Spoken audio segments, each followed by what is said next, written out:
Сәлеметсіз бе, құрметті көрермен. Бүгін біз сізбен осындай өте дәмді болып және де өте жұмсақ болып шығатын, биік болып шығатын пирогты жасайтын боламыз. Бұл пирогты үйде бар заттардан дайындай бересіздер. Бізге бір кесе күнбағыс майы және дәл солай қант, айран және де 3 жұмыртқа қажет болады. Қамыр қопсытқыш және ванилинімізді де ұмытпаймыз. Ең алдымен видеода көргендей жұмыртқамызға қантымызды салып, қантымыз ерігенше араластырып аламыз. Бұл пирогқа миксер қажет емес, вилкамен немесе венчикпен жасасаңыздар да болады. Қант ерігенше осылай араластырып аласыздар. Енді үстінен айранымызды құямыз. Үйде ашыған айрандар қалып кетіп жатады ғой, сондай айрандарды осы пирогқа қолданып жіберсеңіздер болады.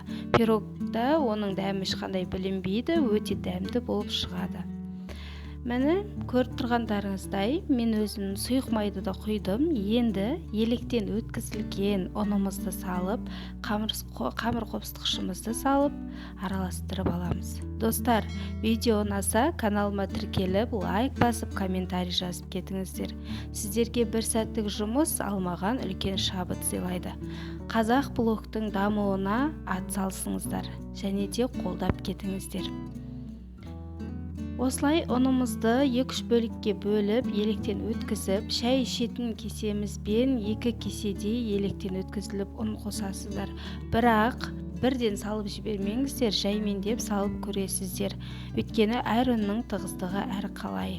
Міне байқағандарыңыздай, қамырдың сұйықтығы, қоюлығы дәл осылай болсын. Қатты сұйық емес, қатты қою емес.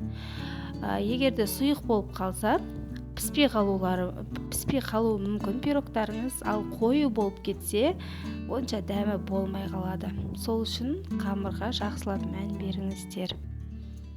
Міне осылай. Менде 22 сантиметрлік, 22 диаметрлі қалып, осыған құйып пісіретін боламын. Міне, достар, байқағаныңыздай пирогымыз пісіп шықты. 150-180 градуста 20-30 минутта пісіп шығатын болады. Астарыңыз дәмді болсын, өте дәмді болып шығады шаймен ішуге.